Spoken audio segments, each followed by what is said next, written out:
Moon, and welcome to the second episode of L33ts. We are in Pocket D Virtue server on City of Heroes. Technically, we're in the ski chalet.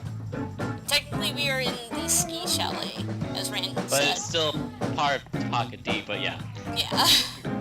Okay, I'm here I with, just thought I'd like that clear for the record. It's complicated. I'm here with Randy, Ransan, McCulloch, Matt, Matt of Mad Matt Inc., Windchill, and Eric, Setzer, Craig. Good evening, gentlemen. Good evening. Okay, so if I was on my Steve Irwin ripoff tune, I'd be going, "Good evening, Bruce," and I just offended every Australian that might actually listen to this. Today we're going to hunt down the arachnos. Titan. And Matt just offended more. Okay, can we stop with the offending stuff? You're making me look tame. Well, should I go into other offensive stuff? I watched Big Troll Little Child today. Oh, well. Very good, Matt. Yeah, that should be like mandatory watching for about everybody, I swear. It is an awesome movie, yes. Note to self, need to see that movie, among other movies.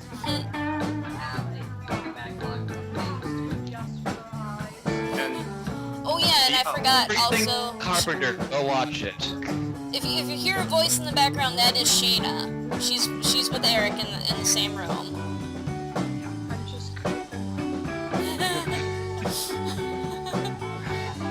She gets that nickname, another random pervert very well. Yeah. That's why I was giggling about the joysticks earlier and the lack of batteries. That was earlier for me. I went to plug in my controller and discovered I must have drained the battery on it. Yeah. I don't need batteries. That's You interesting. said it, Matt, not me. Interesting considering you're a robot, but yeah, moving on. I don't need batteries to run. Okay, well, here we are. Just like a month or two away from this game shutting down, apparently, and it has been just under 2 confirmed. months now. It's, October 2nd? It is due to be shut down November 30th. And today, NCSoft basically sent a little letter that says, yeah, even though the fans have been fighting for a month to try to save this game, it's not happening. City of Heroes will be shut down on November 30th, and NCSoft will not be selling the license to anybody else. And I read that, and it said more about how much they fail at business decisions than how little this game was making money. Mostly because they said they went over they tried every venue they could. Obviously, they didn't try hard enough. Yeah, They didn't exactly. do any venue. Exactly. I'm sorry. I know how you shut down an MMO. The first thing you do is you start shutting down and merging servers. As of August 15th, there were still over a dozen functioning servers on City of Heroes. And what pisses me off more than anything else, issue 24, they finally redo dual pistols. They finally give me martial arts for blasters, something I've been waiting for ever since Maelstrom did his crane. I saw him do his crane kick. And my thing was, I'm not returning to City of Heroes until they give me these two things. They give me both in the same issue. Not a month later. Oh, sorry, we're closing. Bye. Actually, they gave you it in beta. That hadn't even hit live yet. I know. I had been playing almost exclusively in beta ever since it hit beta. Yeah, that's the thing. The development team received no notification, no warning. The day that this happened, the development team had posted some new links from issue 24 on Facebook, some new screenshots. They were feeling good. They were in a good mood. They went to lunch. And they came back to the email from NCSoft that basically said, "You're fired!" Yes, you'll notice the Mr. Spacely sound there because that's essentially what they said. Basically said Paragon Studios is shutting down effective immediately. The only members that were left unfired was the maintenance team so that they could oversee the 3-month shutdown cycle. Yeah. The other two that I know of, I'm not sure, I think Hitstreak and Zwillinger were also not, we're also still on, but I know Zwill is the community manager, by the way. Zwillinger is a cool guy. Yes, If any other MMO development group actually listen to this podcast and you need a community manager, look up Zwillinger. He's awesome. Yes, he is, I mean... I've talked to the man personally. Well, I've talked to him over forum posts and in-game. He's just a cool guy. He's also a mega geek. I always have to invite him to GeekCon. If you have any doubts, the guy posted community talks weekly, just kind of coffee talks, just talking about stuff, giving us little information here and there, or just shooting crap.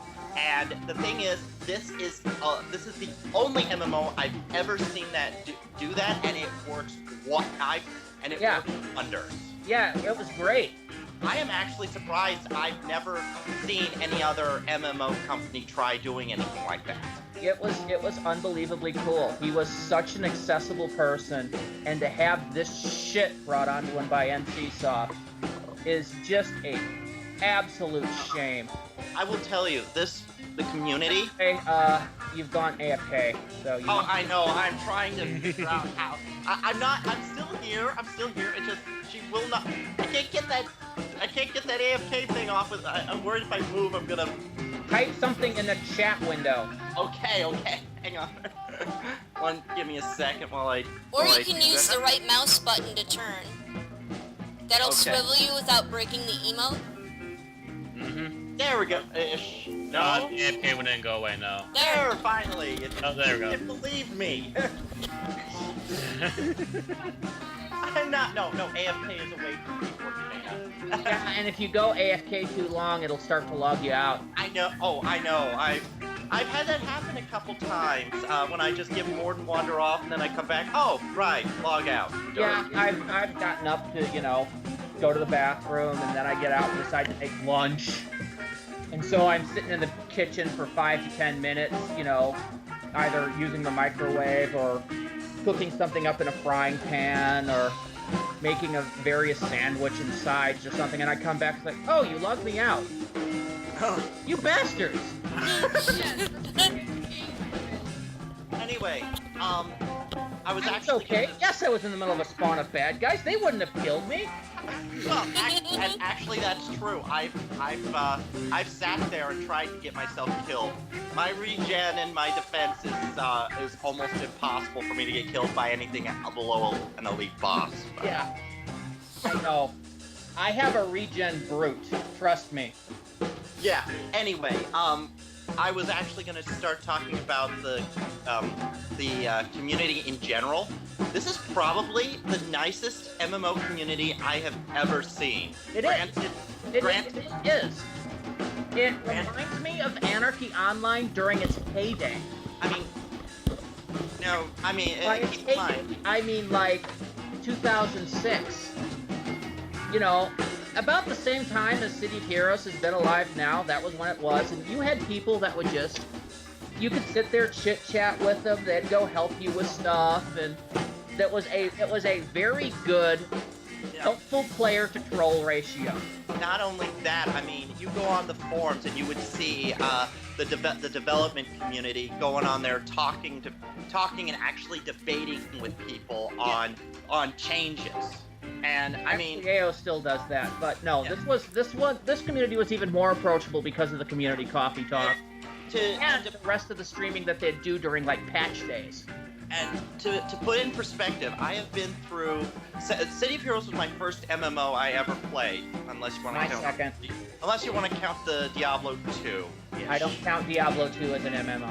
Okay, fair not really. No, since then, I kind of been on and off with it. I've gone through World of Warcraft. I've gone through. I'm sorry. Warhammer Online. It didn't last very long, but yeah, Warhammer Online. I've gone through Old Republic. I did play Dungeon Fighter, and I did play MapleStory with Shayna when we were apart. And every time I go on the forums on most of those MMOs, I see the players just pretty much bickering amongst themselves. You get the AO forum, for example, has developed into basically trolls. Yeah. There are people that subscribe to AO who never play the game. They just troll the forums. Yeah, and you see all the. I mean, I've pretty much broken it down to that. You see people that actually legitimately want to save the game. You see trolls that basically want to instigate everything, and then you have doomsayers that pretty much try and guess when the game's gonna be issuing its shutdown date. And ask And ass kickers, yes. And very rarely do I hear dev responses about how things that should be changed, or that we're aware that this is an issue, this is why it hasn't been fixed, or we're working on it, or anything. It's just you get radio silence across the board. Here, it's very rare I've gotten a lot of radio silence, actually. I mean, I think it wasn't until when we got up to Freedom, we did get a lot more silence from the developers, but not by much. Not by much, and they were coming out with new stuff all the time. I will say this. When I get on a forum for an MMO, I tend to be a loud, outspoken person. Actually, I'm a loud, outspoken person in general. As you might be able to tell from last week's podcast and this week's podcast. Until the point that they posted the shutdown, I have never actually had to post a what the hell post in a forum for City of Heroes. I've had to do it for AO. Their anniversary event a year or two ago had me pretty much rage at them. Oh yeah. For being exceedingly stupidly planned, especially after the genius that was the year before. And I actually posted a long what the hell to them. I've never had to do that for the City of Heroes team. Most of the content they came out, some of it was a little, where you would wince a little, but it was just mostly, it was still doable. It was mostly, it was mediocre at worst and highly enjoyable at best. Some of the stuff that came out with the launch of free-to-play a year ago was inspired.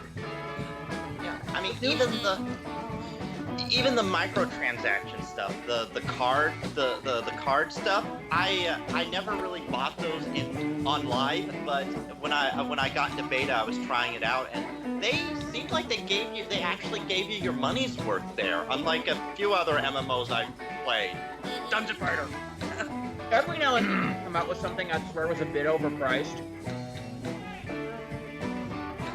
But not bad. You'll have to excuse me, I'm also eating dinner. Oh, fine. Fine, I'm nomming on free candy I got from a job fair. Sesame chicken. But yeah, every now and then I would post going, yeah, I think that's a little too high for what you're giving us. That's not a rant, that's a comment. That's a line and a half. When I post a rant on a forum, it's basically almost a page of freaking text of going, what the hell, guys? Randy's on AFK. Oh yeah, we're going AFK again. Yeah, I need to see if there's a way to set it so that you don't go auto AFK. But on the topic of the social network on this game, I am not that very closely knit to the social network at all. But every video I've ever done about City of Heroes has actually garnered me a lot of attention and views. Yeah. My video back during my first year reviewing my And I think in my music video that I really recently did now because of the aforementioned closing, I believe within a couple of days it got over 20 views, which is relatively good for unknown. Is very strong. Yeah, I'm Very strong, very close-knit group. I mean, we don't all know each other, but we've always all supported each other. I mean, I personally, I don't team all that often. I mean, I very rarely. I had a lot of issues with trying to find that right super group, mostly because up until finally meeting you guys, I was the only one I knew that played City of Heroes, and trying to talk to people I never actually met in real life. It just never really interested me. And I mean, I remember I would jump from supergroup to supergroup because people generally weren't interested in teaming with me or interested in being or trying to be friendly, despite them saying they want to be friendly. And I kind of moved on. Although my first supergroup I actually was in on the my home server was Protector, and the first supergroup I was in was actually Vanguard. That's right, I was in the Vanguard before it was cool. And I know. God damn it, I am a hipster. I must now go commit ritual suicide. Go commit seppuku. You must kill yourself now. Oh, yes. Setzer wins. Harakiri. Anyway, those guys, I cannot, I still remember a bunch of their names. Astron, Gut Ripper, those are like the two I can really remember because I teamed with them the most. And in fact, one of the things I loved was the sidekicking system. I mean, I played a Dark Scrapper, one of my first main characters, and she continually died horribly. This is like issue 2, and I actually have fond memories of they were all way higher level than me, and I had fond memories of just asking, hey, would it be alright if I tag along with missions, and they let me come along to missions where I was like maybe 18, 19, level 18, 19. They were in their mid to high 20s. I was, and they were all really kind of happy that I was, at how much I was there. Unfortunately, real life caught up, and I was forced to abandon the game temporarily. But when I came back, the group was all but gone, which was a real shame. I think this was actually about the same year City of Villains came out, to put it in timeline perspective. Just before I joined in. Yeah. Just a few years. Yeah, I had been playing. I've been playing on and off since about a little bit after issue 1. I like how NCSoft also points out that they've enjoyed supporting the game for the past 8 years. They made a point of, they made a point of pointing out how old the game was. Yeah, and considering there are MMOs that are much older than this that are still going on to this day. Ultima Online. Yeah, exactly. I didn't realize Ultima Online was still going on. I mean, if it's Ultima now Online. I mean, Yeah, Ultima Online Never is play. 15 years old. Ultima Online is like the oldest MMO still running. and say what you will about Sony Entertainment, they at least keep their stuff alive aside from Star Wars Galaxies, which I think was more Tom too, Lucasfilm. yeah. Yeah, that was more of a licensing thing. I heard about Star Wars Galaxies being shut down. Yeah. Something about that LucasArts doesn't like competing products. Mm-hmm. even though it's their own products. Yeah. I basically, that's why I stay away from anything Star Wars. Because Lucas is insane. I played Old Republic when it first got released. I was in the beta. I went in at the head start, got up to level 50, got bored, did one raid, got bored and wandered off. It was good storyline. I love BioWare. I love Knights of the Old Republic, both 1 and 2, despite the fact that 2 is basically half a game. Yeah, that's actually, we were talking to somebody after the podcast that we did, the Doctor Who podcast that Matt and I did last night, and the Old Republic came up there, and he said the exact same thing. Yeah, I mean, He got so far, got bored. The hell is this game? And shortly after got bored and left it. Yeah, I know. That seems to be the general. That seemed to be the general consensus too. Is that it's like the general opinion of the Old Republic is that it's a good game, but a crappy MMO. Because personally, it has like no replayability. Yeah, and their biggest flaw was that they tried to make it too much like World of Warcraft. The game plays almost exactly like. That's not really the Old Republic's issue. That's a general MMO issue. Oh. You look at Lord of the Rings Online. It's a WoW clone.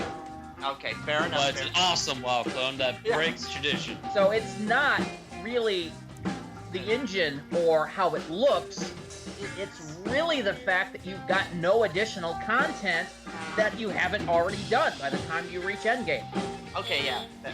Yeah, it's like the only thing left to do was really PvP, and don't get me wrong, I like a good PvP every once in a while, but the problem was something was wrong with their servers because I kept rubber banding, I kept getting screwed over when I know I shouldn't have been screwed over, and it just became such a clusterfuck. I just threw my hands in the air. Well, let me put this into perspective for you from what I heard about what happened with PvP on that game.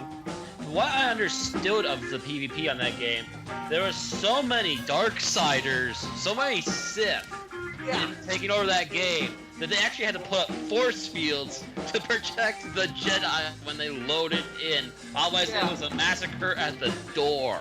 I know. There's Spawn camping is bad, everybody. Spawn camping is bad. Okay. Well, the reason why I got bored with SWTOR actually is unlike Secret World where I can play it solo and it's actually quite an interesting game to play solo, but it's also just as fun to play with teaming. SWTOR, I never really got into a team, but I didn't really feel compelled to, and on top of that, the solo gameplay just kind of felt boring to me. Maybe it's because I was playing a Jedi? I don't know. I played a Sith Inquisitor, and the storyline itself was decently interesting, and I do kind of like somewhat of how it ended. That you end up being on the Dark Council. Spoilers if anyone wants to play it. I know probably. You probably walk through it in about a day or a week or something, so not much of a spoiler there. Actually, Eric, almost everyone I know who plays the Sith plays the Sith Inquisitor. Almost everybody. Yeah, I tried playing the Warrior, I tried playing Bounty Hunter, I tried playing everyone else. Problem was, like you said, there was not enough. It was basically, while the main storyline was unique to every class, there just wasn't enough other missions to warrant going back and playing again. I mean, it was like, to me, I felt like the class specific quests were just not. There weren't as many as there should have been. It kind of get.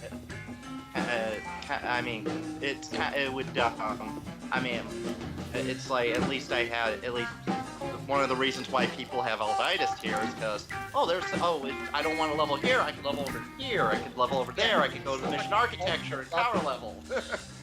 Every now and then I would get a burr up my butt and I would create a tune that was going to do all of content. I have not succeeded yet, though the character I'm on here, Nomoru Hayataki, is the closest. Same with Starlight. She is probably the closest I've come to doing all the content on both red and blue side. I am a bunch of. I am a free-to-play, and Geekbot here is a level 50. Guess what I did before I became free-to-play? Yeah. But yeah, this tune I just got a few missions to do at level 50, and I've done all content blue at the red side, except for one of the new zones I have to go back and do.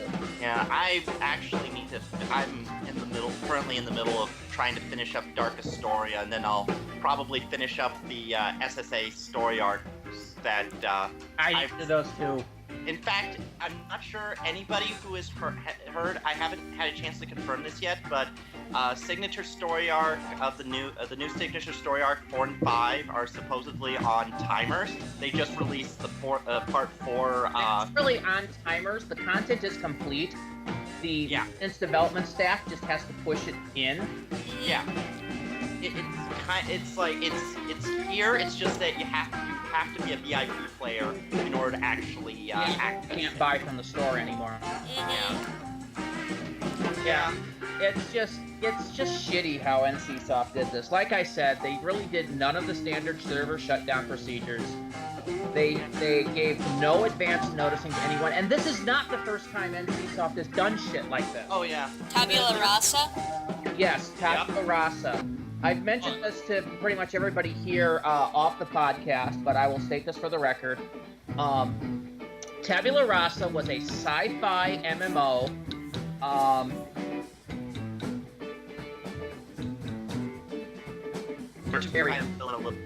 If those of you who know who Richard Garriott is, he's the guy that originally created the Ultima series of games. So he's kind of a video game legend. He's kind of a bit of a video game rock star in a way. Yeah. So Garriott signs on with NCSoft to do Tabula Rasa. The game launches. It is not the most successful thing in the world. Garriott decides to do a little PR. He signs on to go up in space and do a spacewalk as part of a publicity stunt for Tabula Rasa, a game he thoroughly believes in. When he's sitting in detox, I believe. Not detox, decontamination, quarantine. Yeah. NCSoft forges his resignation from the company. Forges it. Yes.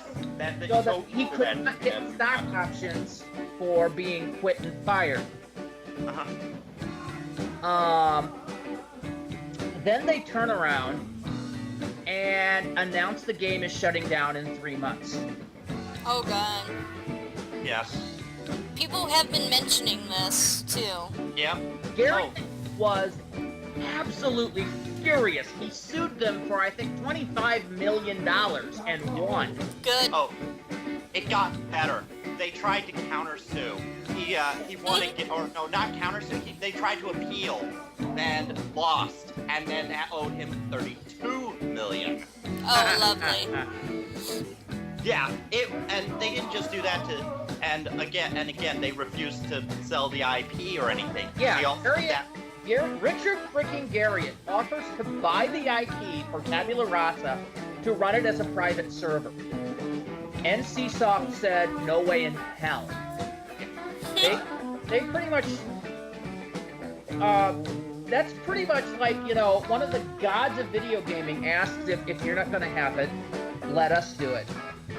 And so now, 3 years later, they're doing the same damn thing with City of Heroes, minus the Richard Garriott fiasco, and not giving us any reason why. Well, the rumor that the current rumor going around, Nexon currently owns 15% stock, and they are considered the majority shareholder. So what people are, I thought that too. They're thinking that they put pressure on NCSoft because of Guild to try and make up for a third quarter. And so they're like, we don't care what you do, just do something to try and make up.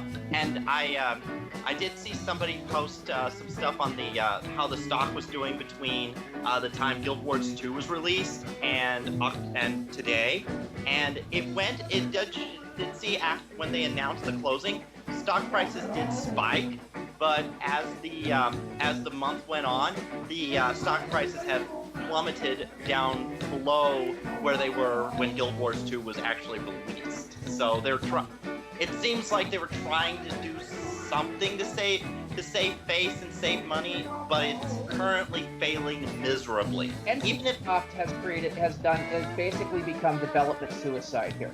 Yeah, even if I'm gonna say this right now, we may not save this game. We may not be able to get a chance to play this legitimately anymore. But if nothing else, we should at least try and spread the word that NCSoft is an MMO killer, and that they are, and that they and what to say, what's going to happen to Guild Wars 2 or their new product, WildStar. Yeah, NCSoft has proven they don't give a shit about the player community. They don't give a shit about their own employees. They don't give a shit about anything but their bottom line. And even that! Yeah. I mean, City of Heroes was making money.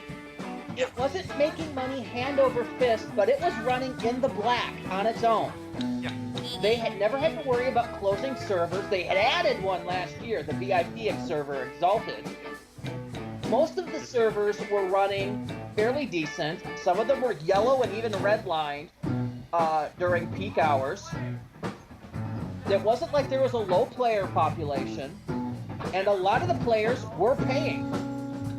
Most of the people that were paying prior to the free-to-play move were still paying. And some of the players that had started free-to-play had started to pay, because they wanted the cool incarnate shit. They wanted to be able to go to Praetoria and First Ward and Night Ward, and they didn't want to have to, and they figured if they were going to pay for them individually in the store, they might as well just subscribe up. Yeah. That's what I did. The crafting, in order to craft, you had to have a 30-day license, plus you had, if you wanted to buy and sell stuff, you had to have a 30-day license. And, once those licenses expired, you were not able, your crafted enhancements would no longer provide any benefits. So you had to keep re-upping your licenses, so why not just subscribe, So, I actually, when I first got to free-to-play, again, been here since 04, when I was a premium player, I had actually gotten, I think to like about tier 6, tier 7-ish, about, when I got back, I had like 99% of most of the stuff, but I wanted that VIP armor. So not only did I subscribe, I actually did math and figured out figured I could go ahead and drop $100 for points so I could get myself up to VIP status so I could get the Celestial armor. So they don't think they should never think for a second that people were not spending money just because they weren't VIP.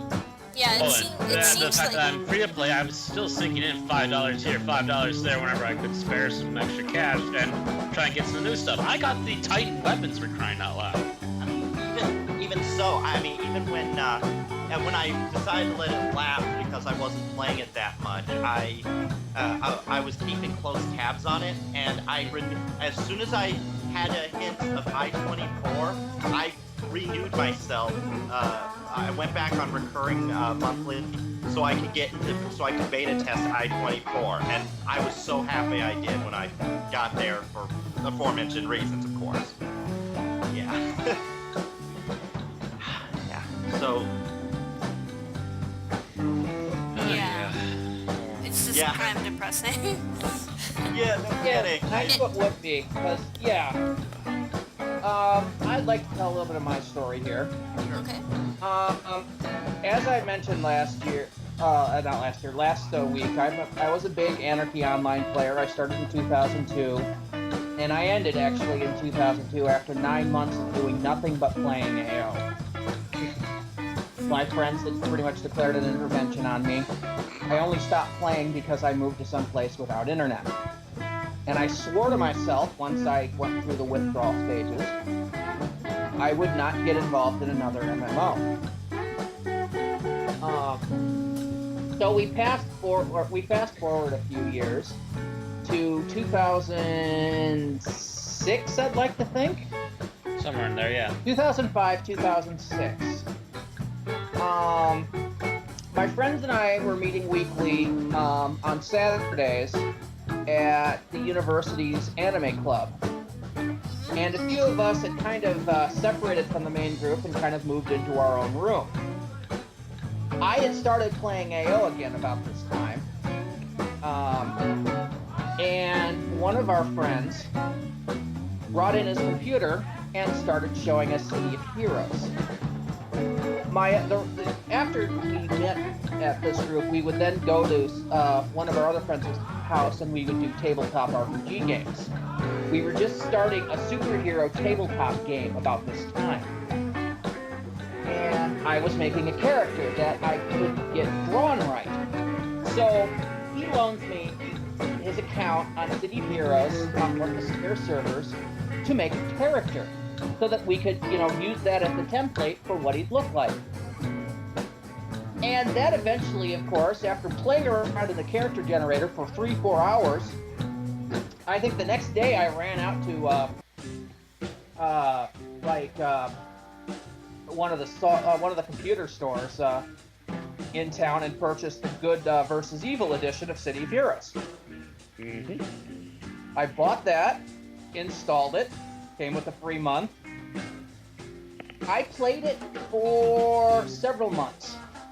My main character on there, I will admit, was a Ranma 1/2 ripoff. It was a ripoff of Ranma. I remember seeing Ranma run around, yeah. Yeah. And I played it on Freedom server until it got I got generic, and then I stopped playing. Meanwhile, my friend gets my other friend Bob into his super group on Virtue, the Legendary. And the following Christmas, Bob's just like, here's your Christmas present. I've re-upped your City of Heroes account. What? So we sign up. I create a new tune on Virtue. And I get put into the Legendary. And I have never, ever let my City of Heroes subscription lapse since. Ever. I believe that was also the year you guys dragged me in on a Power Rangers group, if I'm not The mistaken. Paragon Rangers, yes. Yeah. Yes, we learned not to do direct rip-offs so much as we would do kind of XPs of stuff. So instead of the Power Rangers, we had the Paragon Rangers. Yeah. And we had Paragon Red, Paragon Blue, Paragon Pink. I think I was Paragon Pink, now that I think about it. Yeah. I believe I was yellow. Pink and yellow, and then we had, red, blue, black, and I think someone made green. And we ran with them for a few months before I think we wound up deleting them. Because it got to the point that none of us could get online at the same time. I have Skull Ranger green on Villain's side. And yeah, we had a lot of fun in this because the fact that the character creator had such diverse combinations that it was made for wonderful things. They got sued over it by Marvel in the early days. Mm-hmm. Because you could so easily make a Marvel, a clone of a major Marvel character. They won that suit, by the way. Oh. I was wondering whatever happened with that suit. Never. I heard about it, but I never heard how it ended. Technically, it got settled out of court, but they never had to alter anything with their character creator. Yeah, I mean, Shayna. I've also seen a lot of people call, I remember one group, I think it was a sewer mission or something, there's a guy in our group called Atsumi I Dare You, and it was a combination of Wolverine, Spider-Man, and the Incredible Hulk. Nice. Yeah. And Just hopping around, beating the hell out of everything, so yeah, it's like, okay. And Jaina will attest that I spent way too much time on the character creator. I would sit there and just try and tune him. I will tell you. It's like he's lovingly sculpting it out of pixels. Jim, That about summarizes it, yeah. I don't do that in character creation. I quickly slap together the character, throw it through training so that I know I like the power set, and then I spend 6 hours at the tailor. No, I tried doing that, but then the problem is that it ended up taking too long when at least back when Outbreak was there. I would create character, go through and Oh my god! again, really? Sorry, some idiot decided to leave his car alarm on. Keeps going on and off. It's going off on and off all night. It's driving me crazy. Sorry if it got recorded. It's It okay. wasn't bad. I've heard worse. Yeah, I've heard louder, and it can be easier to Go up here. Thankfully, it's not that loud because when we have the door closed. Great for insulation. And anyway, yeah, I would create stuff in there, go through. I wouldn't even get through the tutorial sometimes before I look at the thing, go, it just doesn't look right. Delete, recreate. Wow. I believe Geekbot here took me at least an hour to eventually forge out. It's like, I can never decide what to put on his head. I mean, hell, His head was the biggest I'm gonna problem. add as much of a problem because the legendary, one of the people in the legendary was awesome and actually spent about 2 days custom sculpting facial structures in the tailor until they came up with the standard anime face slider set Oh, okay. and posted it to the legendary forums. wow. And I that has remember that. been the default facial slider set ever since. I was just trying to say, yeah, that was my thought. Oh, right, that's what I was gonna say. Yeah, the other thing was when I get new costume slots, I would sit there and tweak it too. I think I go through a lot of several 100,000 influence before I got those free tailor sessions. And I ended up, between going on and off and whatnot, I ended up accumulating a lot of free tailor sessions. This Starlight is down to like the last 3. When I went my original first character, Shadow Kite, yeah, I spelled K-I-G-H-T. Yeah, I'm supposed to be nice, but anyway, she had close to 50. Yeah. I was like, holy crap, makeover time. Come out with a new issue or a major update, they would throw a free tailor token to everybody on the account. Yeah, I have no idea how many. I don't have as many as I used to because I became a. Every now and then a new event or something would come out, and I'd quickly throw together a new costume for it and use up a tailor token. And I must have. It was, and that's not counting how many I got. I get like about 10 whenever I start to start off with because of all the rewards I have. Yeah, it's like my my current costume list. I have all 10 costume slots, by the way. So I actually paid for 5 costume slots. I have a black and white kind of Chinese suit that I was using for. There was their summer event, which they're actually going to do once again for the what they're calling the Sundown for City of Heroes. They're running the summer event one more time. Was the fact that there was movies that your character could wind up acting in. One of them was called like The Job, where you're basically robbing a casino. It was kind of like Ocean's 11. So one of my costume slots was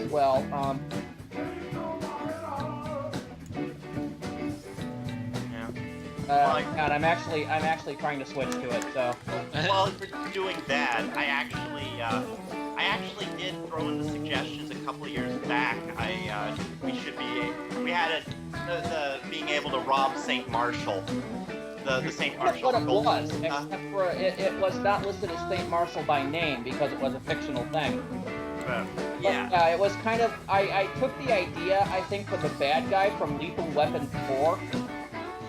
Or was it. Yeah, or was it one of the Rush Hour movies? Either way. Of basically being that the hired martial artist master they brought in, that they would bring in to do something like that.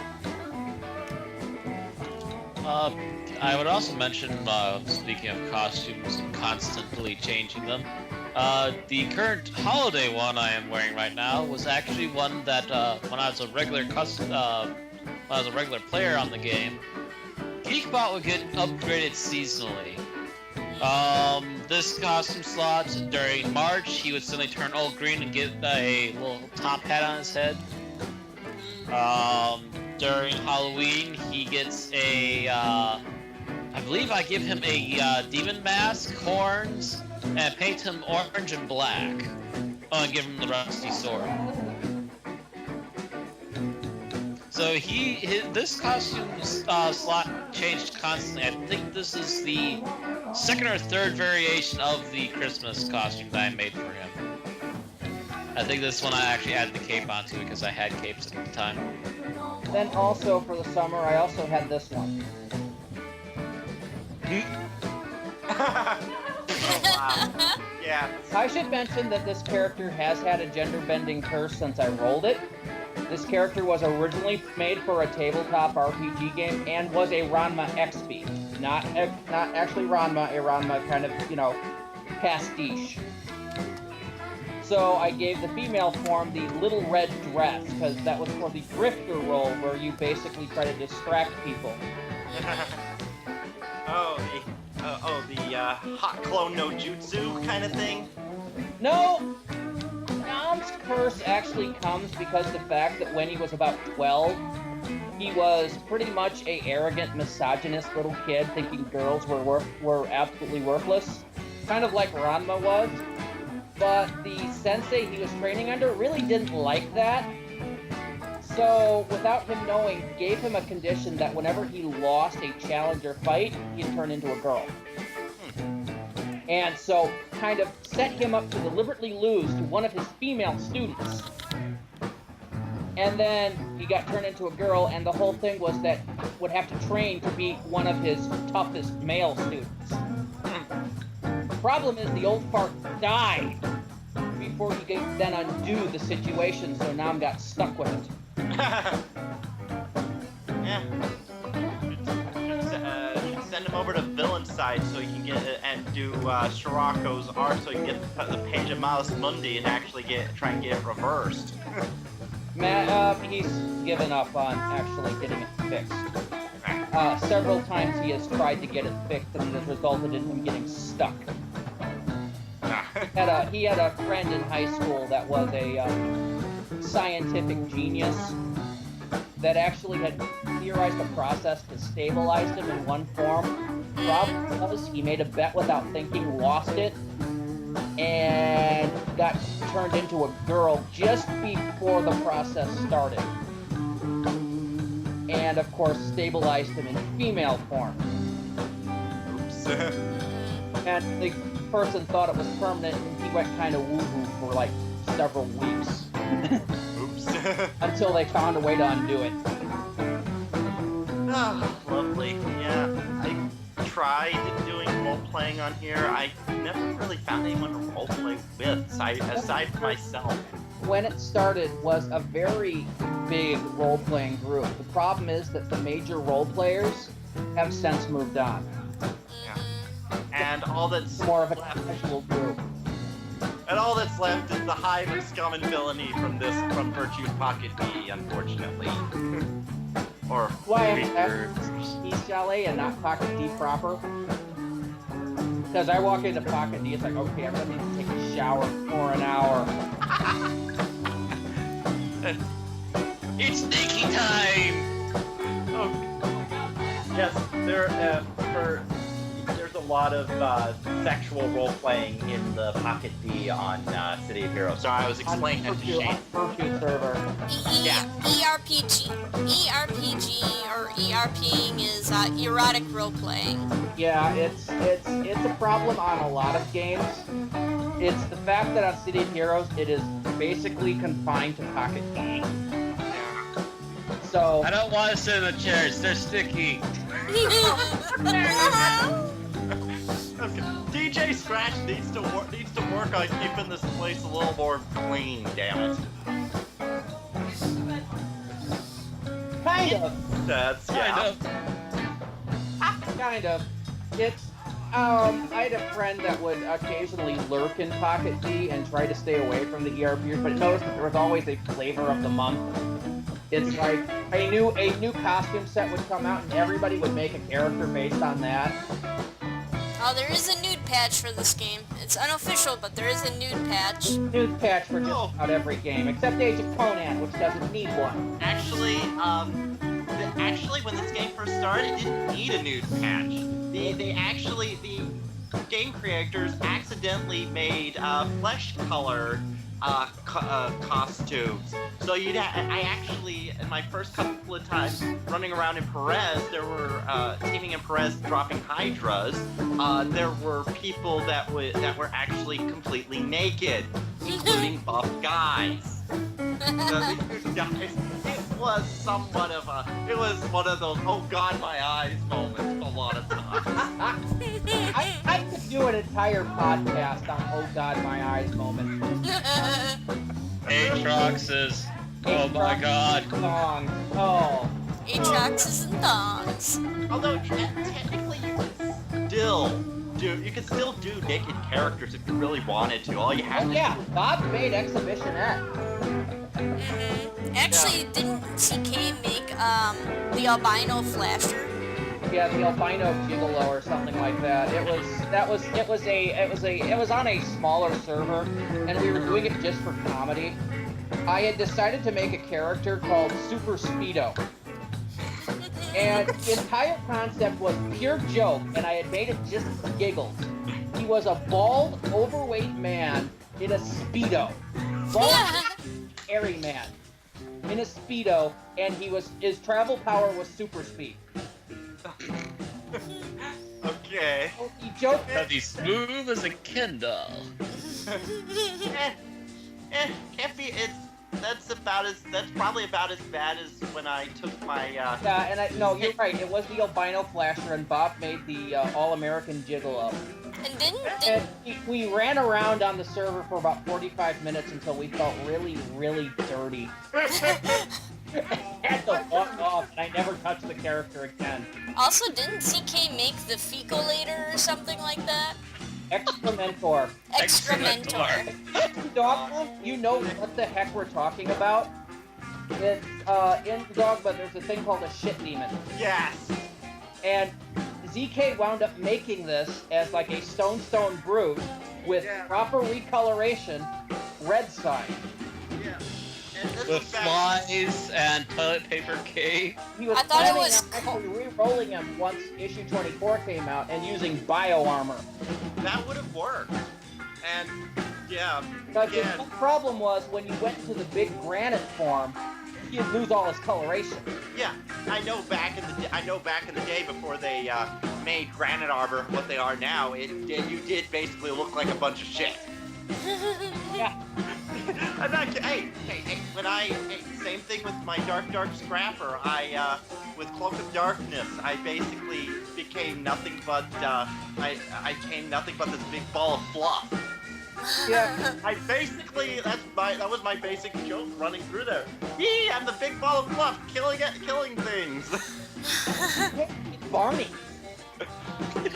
Oh, hey, I made Barney as a mastermind red side, with the mastermind being the little children, or the mastermind pets being the little children.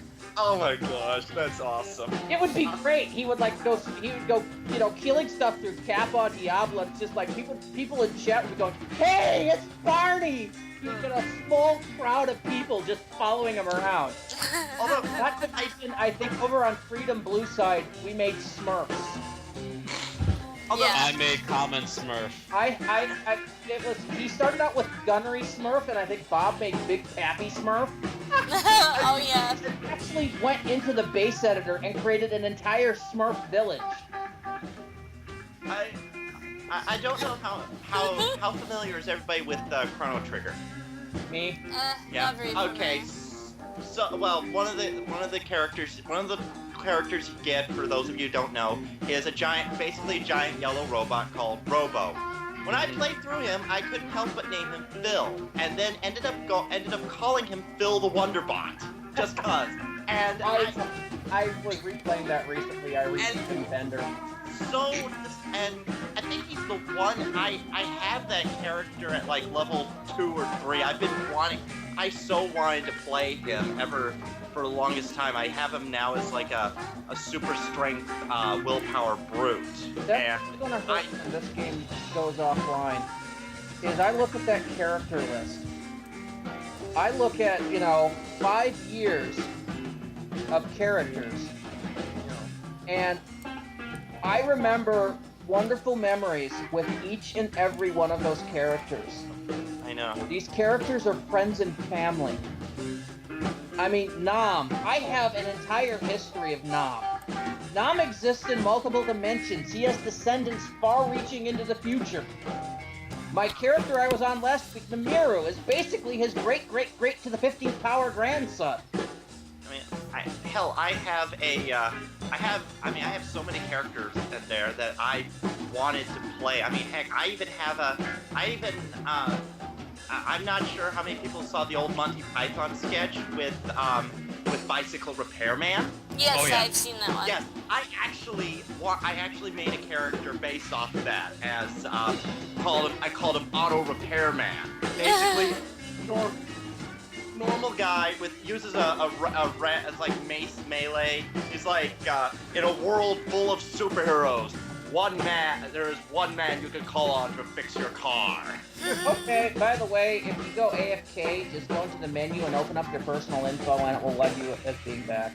Actually, hitting escape is easier. That works too, okay. So now we know.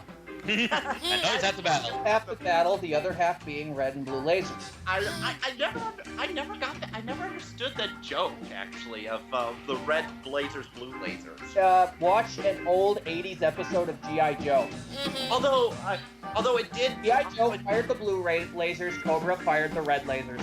Although it did bring to mind a really hilarious joke of two people suddenly dropped into a battlefield, like, oh god, we got weapons. What do we do?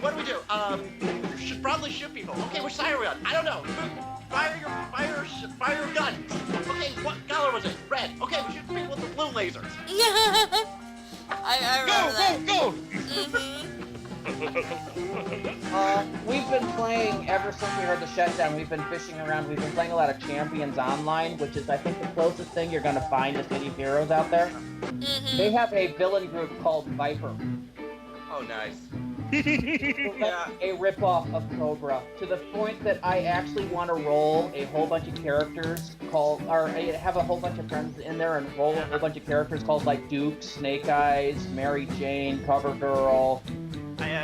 I actually might check out Champions at some point because the newest character I wanted to create was based off of the Warhammer 40k Witch Hunter female Inquisitor, and she was going to be a dual pistol martial arts. And I noticed Champions does have dual pistols as selectable, so I might. If you actually go in and actually pay for it, or either pay for the monthly service or pay for a specific slot, you can get freeform characters. Yeah. That you can basically just choose your power for pretty much anything. Yeah. Every level. Kind of like how City of Heroes was initially supposed to be. Well, yeah, mind you. Studios was the ones that originally made City of Heroes, and when they split from NCSoft, which, in retrospect was probably a better idea than the rest of us thought it was, they went on to make Champions. Champions is simultaneously better and worse than City of Heroes. supposedly, from the biggest gripe I hear is that you're basically the main hero's whipping boy. No, that's DC Universe that you're. Oh, sorry, DC. My That's bad. DC Universe, yes. Yeah. Universe's main drawback is that you are you're still the flunkies to DC's epic cast of heroes. Sorry, that. Despite the fact that you take on every major villain in the universe and win. Well, So I'm not sure why we're lackeys. In Champions, you can still actually get that epic feeling of epicness. yeah, and you do get a nemesis, something that people have been wanting in this game for years and I never. actually have gotten to that system in Champion. It's actually fairly cool. One of my main City of Heroes villains, Weeple Boy. By the way, I may eventually do some form of podcast with you guys as Weeple Boy. Awesome. Have a very specific voice. Anybody that's ever seen Evangelion Redeath will know the voice of Gendo Akari is essentially the voice used for Weeple Boy. Oh God, not again. Really? Yes. That's awesome. Yeah, I'm gonna that'll probably I'm gonna have to give Champions Online a whirl just to see what it's like, and at least it's free to play. So I mean, if I don't like it, nothing wrong. Yeah. So far, I have made Malice over there. Malice in Sea Heroes is I believe, dual blades. Mostly because there's nothing that I would consider to be magic. And it's like, well, what's the next best thing? Well, he uses some short sword at one point. Well, let's make it 2 and call it a draw. Okay. Going to Champions, I'm like, okay, let's try making Malice again. Got the hood. I don't have the right face yet. I have actually found the perfect face. Just the fact that you gotta pay for it. Yeah, just that I'm saving up the points for it. But I found everything else I need, and I made him an actual magic guy. And I gave him rocket boots, which is why I want for Malice in City of Heroes. You could have gotten rocket boots in City of Heroes, man. Except that I was free to play, and it wouldn't have worked anyways. Although I didn't think that counted with costume salvage. Yes, it does. Oh, that's it's still invention. It's still an invention, and you still have to make it. You're right. That did suck. With Champions, how are they with long flowy stuff as far as like trench coats and? Oh, you They can. are as good or better than this game. Mm-hmm. Yes. I have thus far made 3 characters that I've had in City of Heroes in Champions. One of which is this character, escape. Yeah, that does work. Okay. One of which is this character, Nomura Hayataki. He exists in every MMO I've played, with the exception of Uncharted Waters Online. He wouldn't fit. I made him. I made the Patriot, and I made Perfect Detective. Perfect Detective is a character I made while I was reading way too much Gold Diggers. So it is a were-cheetah detective. Although the only other thing I'd be looking for in there, do they have high collars like what the Arachnos have? Like what she has? Not Something quite like sure. I don't think they have so where it's almost penny covering your face. They do have high wing collars I've seen. Yeah, that was the one thing I was missing to complete the Witch Hunter look. Was some kind of a some kind of a high collar or some kind of a some kind of a neck armor type thing. I will warn you. When you first create a character in Champions Online, you are going to have very limited costume creation ability. Because it's free, because I'm free, or because there's a lot of stuff that has to be unlocked. No, it's a general purpose. Once you go through the introduction, the newbie area, and get out in there, the rest of the stuff will unlock. Okay, The that's rest of the free stuff will unlock. Well, actually, you can still see the paid stuff in there too. that is good to know, because that would have I think I tried playing Rift on Bob's suggestion. This is honestly the first time I had a costume creator literally turn me off from the entire game, which is really unfortunate because the entire game looks decent. It's just that it's like I couldn't get my. It's like mostly it was that I couldn't get my character pale enough. It's like the lowest I could go was like You would Anarchy Online would kill you. What? Anarchy Online's character creator would kill you. I would. Well, okay. It's very basic. You choose between 3 body types: tall, middle and short, thin, middle and fat, and then you choose between a whole bunch of pre-generated faces. Okay, that I could probably get around. It's more the it's just that it's like I kept looking at it like this just does not look very good. I'm sorry, and I had to like I could. All the costumes in Anarchy Online, you technically actually buy in game from like vendors, or you construct. Yeah. And you can also find clothing. It's very easy to do. What's that? You can find social clothing too. In treasure chests and stuff. But you know, the thing is that it's not you create a pre-generated costume. You actually clothing pieces are actual equipment. It cannot be any worse than World of Warcraft's costume. I don't know. The creator for World of Warcraft. AO is slightly better. Yeah. I believe in World of Warcraft, the equipment you are wearing. World of Warcraft. I believe in World of Warcraft, the equipment you are wearing is what it looks like on the outside. That's what AO used to be like until they added the social tab. And now, yes, in Anarchy Online, there's the social tab, so now you can actually get clothing, so it actually looks like you have your own outfit depending on what you buy and put on. I'm thankful because that meant that I could actually change my character so he was not wearing the frickin' pink dress of cross-dressing. Long story. It's actually not supposed to be. That's an AO story. I probably should save it for another time. Long story short, City of Heroes costume creator spoiled me. City of Heroes costume creator will spoil you on almost any game. Yeah, I know. The be-all, end-all of awesome character creation. Champions comes close.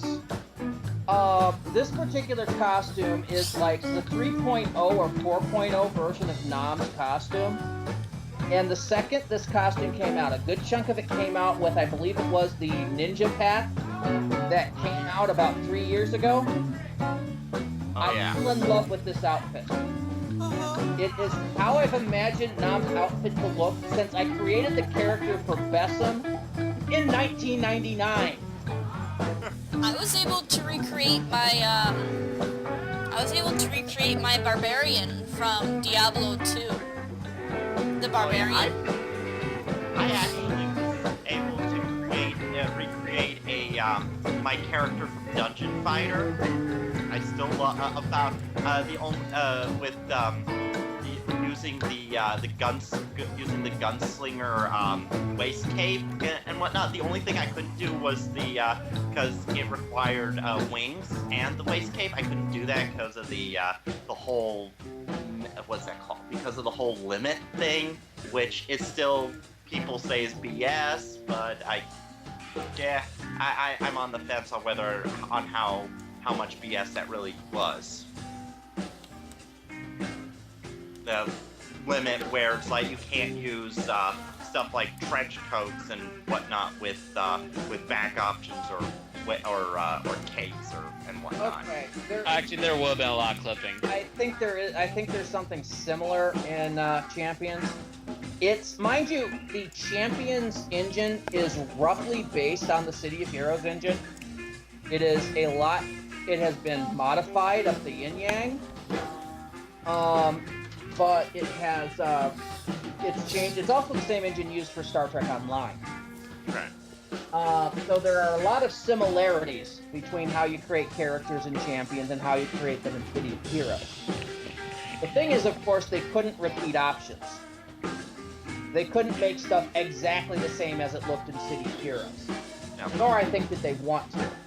I do notice, however, stuff flows better. I mentioned the character Perfect Detective before, the Were-Cheetah Detective. Mm-hmm. I remade her in City of Heroes, or excuse me, in Champions. And I like her version, and I like her powers better in Champions than I liked her City of Heroes version. Mm-hmm. Doesn't mean I love this game any less, and I'm less sad to see it go. But you know, at least that's something. At least that character will survive the fall. I think in all honesty, the saddest part about the way they're crashing City of Heroes is that there's no chance for a City of Heroes 2 probably, or if there is, it's probably going to end up being a Korean grind fest.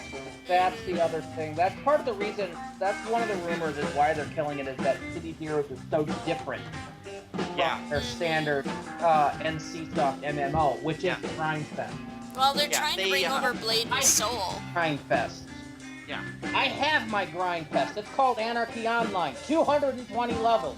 There is, the big rumor is that because in South Korea, City of Heroes was completely it failed miserably when it was released. Their version City of Hero. Because it was not what they expected. They wanted another Grind Fest. I swear somebody needs. It's like somebody needs to get a life over there. Yeah. These are the people that have been known to play StarCraft until they fall over dead. Yes. They have games over there that literally limit how much you are allowed to play per day. Yeah, there are timers on the games. Yeah. Now you wonder why their country's doing decently at all. Jeez. Yeah. Oh, hey, that's because like half their global income comes from video game championship winning.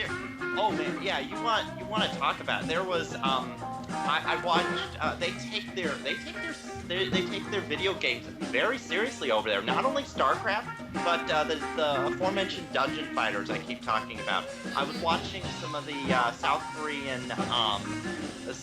Korean tournaments. Those things, they're almost like friggin' rock concerts there. Like you have all these big names like Sony, Coke sponsoring them, and you see them.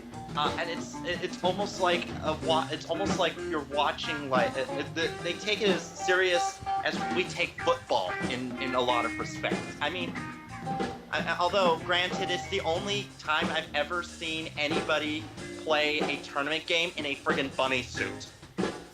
I'm not kidding.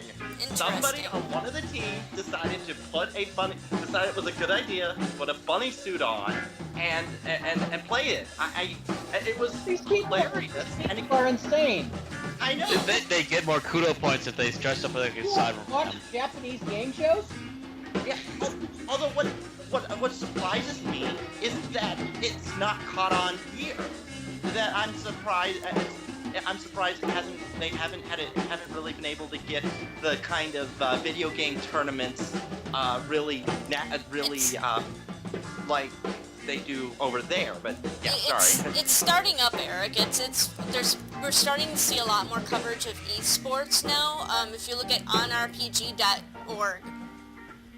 Yeah, I believe that's what it is. onrpg.org. They actually specifically will be covering esports now. Or have games in America are still by and large a hobby. Mm-hmm. Yeah. For some of the Koreans, they're a freaking way of life. Although I understand that because I'm an obsessive personality. I either don't care about something or I obsess about it. Oh yeah. Although I do know some people in Anarchy Online. I pretty much ate, slept, and played AO. I went to work and I played AO. When I was at home, I played AO. The only time I wasn't playing AO was when I was in transit or when I was passed out. And that is like their entire society is built around that level of obsession. I do know that it is also.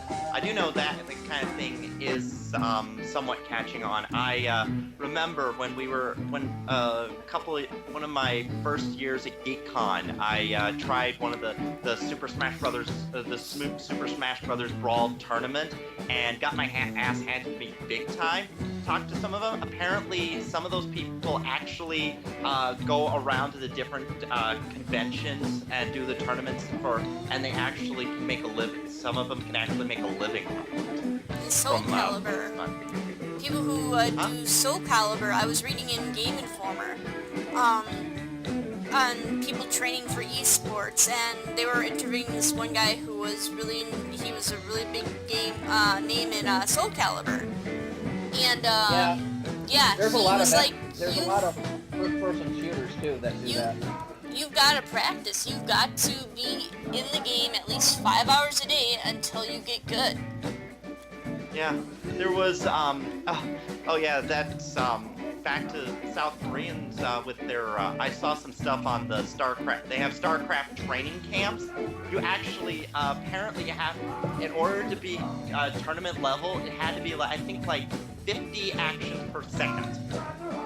As it were, I think in order to, I might be a little wrong on the numbers, if I'm not sure if this has comments or anything, but if you can correct me in the comments, that'd be good. But I do know that it's some obscenely large number, and yeah. Before I was playing AO at work and everything, my boss and I during quiet times would occasionally play Microsoft's Age of Empires. Yes, I love that game. Empires 2. And we would generally beat the shit out of anybody, except if it turned out our opponents were from Korea, in which case we would die horribly.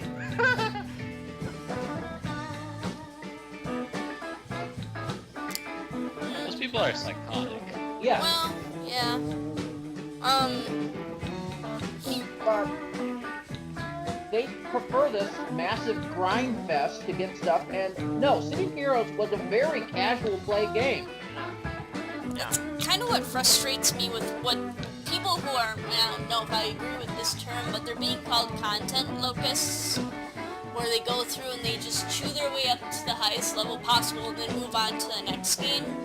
I'm wondering if that's having a rather detrimental, that attitude is having a rather detrimental effect on games that aren't quite grind fests. I mean, there is grinding in City of Heroes, but it's really more about the community and about creativity than anything, than like trying to get to max level. Yeah, there's ways to get by that fast grind in City of Heroes. I mean, the biggest mistake that City of Heroes ever did was Mission Architect.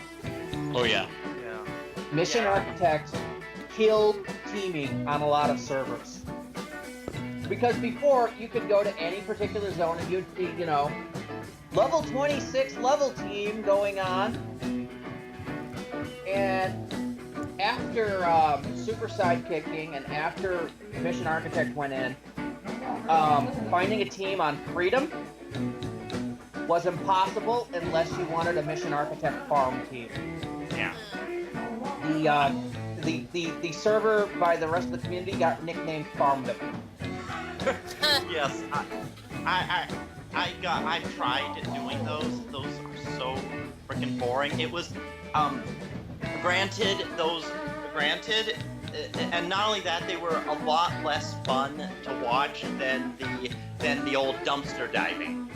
Now, mind you, I actually did create one farm map. We all did at one point. But it was not meant for the uber leveling. It was mostly for ticket farming, because AE tickets were good for like pieces of salvage for invention crafting and other things. And even there, I couldn't make a straight farm map. I had to have some plot. Unfortunately, mine got closed for character infringement because my contact was Ranger Smith. And you were actually, no, it was Ranger Jones who was telling you that Ranger Smith had gone into this cave and gotten trapped by these bears that had gone insane. You go in and you would fight these regen bear mobs, which were more or less easy to kill. And at the end of it, I had Not Average Bear and Little Bear Buddy. I know one of the things I remember seeing people do is you get these they sprinkle the map with arch villain level characters, and then just give you these extremely powerful NPCs that would NPCs that would help you out, give you a bunch of buffs, and it was not the funnest thing because it'd be like you'd go because considering how much you had to walk up there and try and hit them, and considering some of the levels were extremely high level, it'd be whiff, 2 damage, whiff. Yeah, one of the early maps we did was one of the largest maps in the game, and it was filled with nothing but Samoran elite bosses. And this wasn't really a farm map, this was a challenge map. Because we had one person who would basically, every time we would do like an ITF, he would go in there and would just raffle stomp everything, and he's just like, more EVs. So like, you want more EVs? We're gonna try this map. Yeah. I remember the ITF was probably the funnest, probably one of the funnest task forces they had. They did everything right there. The story ITF is a beautiful task force. When I played, I will say this much, when I played ITF first time through, I went through it with seriousness and everything. We got to the Lagfest map, and I didn't the character, I can't remember if it was Starlight or another character I had.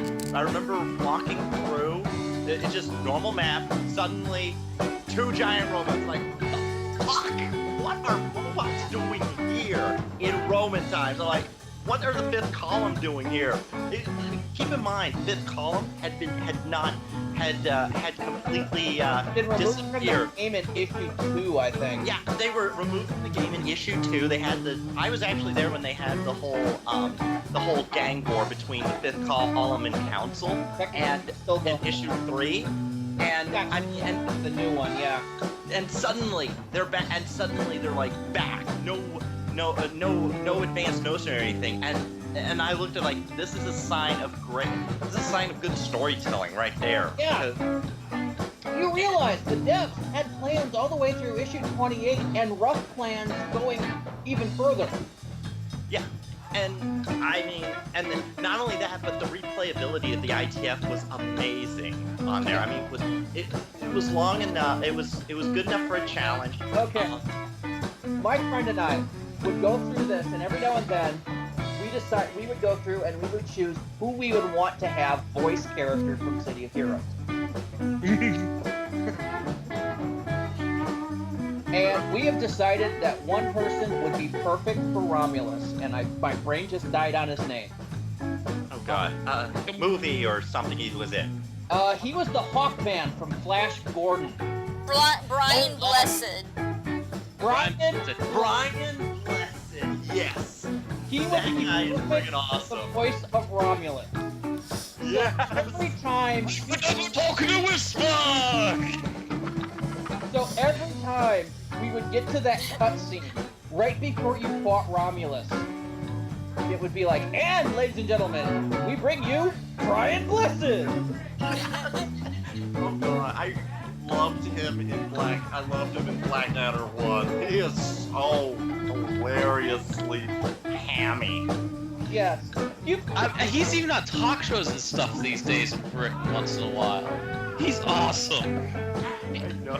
He did a you know those devices you use for like driving around and telling you where to turn and all that? GPS? Yeah, GPS. He did his own GPS. Gordon's alive! And you're getting closer to your location! Oh, and I will pull back for what his reaching your location sound is.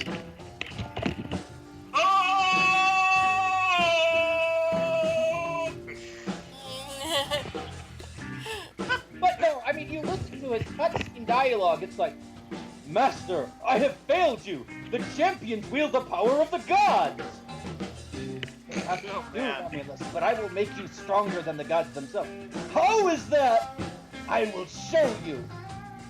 By the dark gods, I am Nyctus! I mean, you could just hear that saying in his voice. The ham, yes, the ham going through it is strong with ham.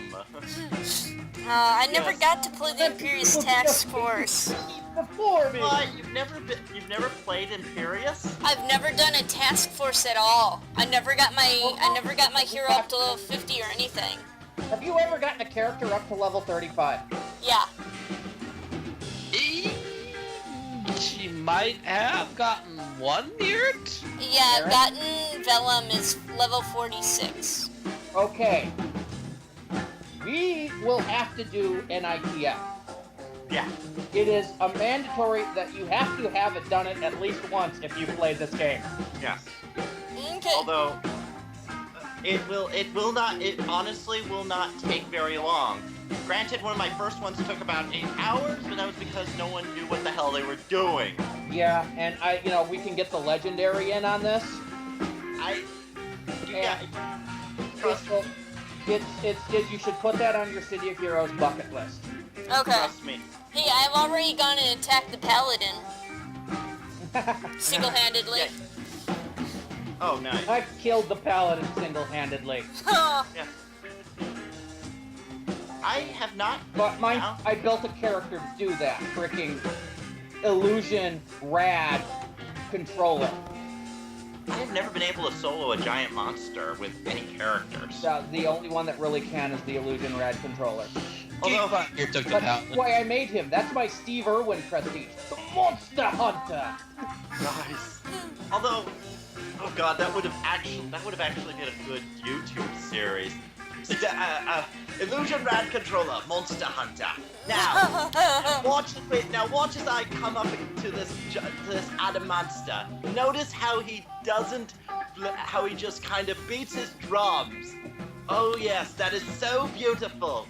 Now watch as I try to as I agitate him. Watch as I punch him right in the ghoulies. Reality. Mind you, if the only thing the character was missing is I would have gotten him a core cat if they actually had that in game. Because he was kind of a cross between Steve Irwin and the Bruces from the Monty Python Philosopher sketch. But he Oh, took right, hello, Bruce. so it's like, Christ! Now we're off to see Jurassic! Jurassic could be very dangerous to anybody that goes into craze fully. Because I go up right to it! Let's have a close-up look. Right up to him. Nothing bad. I've never even seen Jurassic. Oh. Yeah. What is he? Oh, you know those boulders? The devouring earth, the devouring earth rock people, right? Yeah. Mm-hmm. Imagine one of those Make it 10 foot tall, carrying a freaking SUV on a stick. That's it. Okay. Yeah.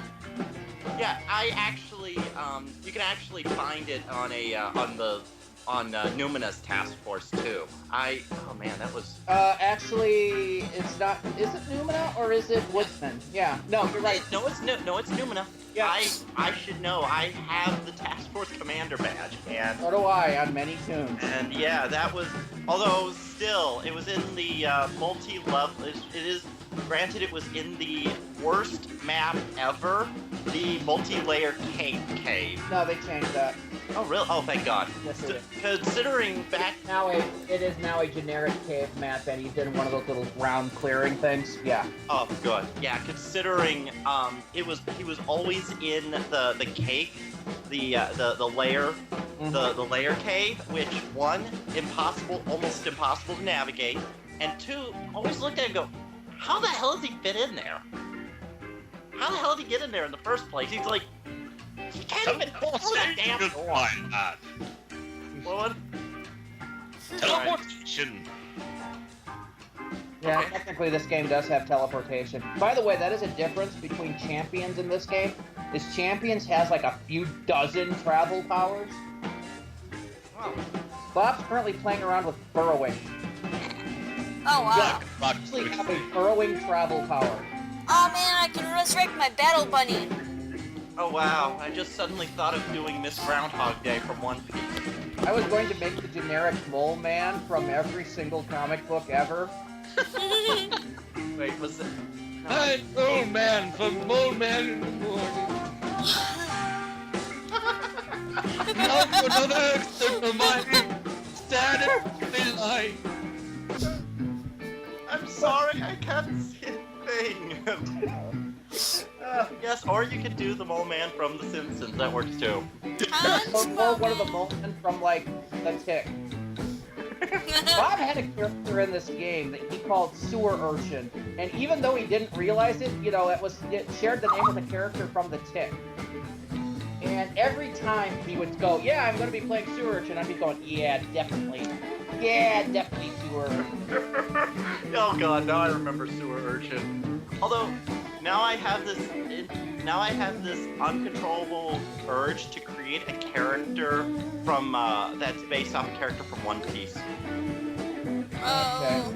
That's I blame the fact that we've been binging on it. We're now up to episode. We finally got up to almost episode 200. All I have to say is, it took us long enough. I'm only up to episode 50. Although I started it and I stopped like a couple of years ago. Although the funny thing, I got bored today and decided to do math and figure out how long it would take me to catch up if I binged from first episode to current. 10 days straight. Oh wow. Yes, you have to sit there. And I'm talking no breaks either. From Hope you have 24 caffeine. Yeah, One Piece 24/7. Yeah, that's why I don't do that for long episodes. I did take a week one time, around like 2000, 2001. I had a week off of work because I was working limited term on a kind of a renewable contract, which renewed every 6 months, and I'd already worked all the hours I could work in a 6-month cycle. So they're like, yeah, you've got the week off. So I basically sat at home for a week and I watched Ranma 1/2. Oh my god. Yeah. That broke my mind. Because there was only 5 seasons of it out at that time, so I watched 5 seasons straight, and I just crashed out of City of Heroes, by the way, guys.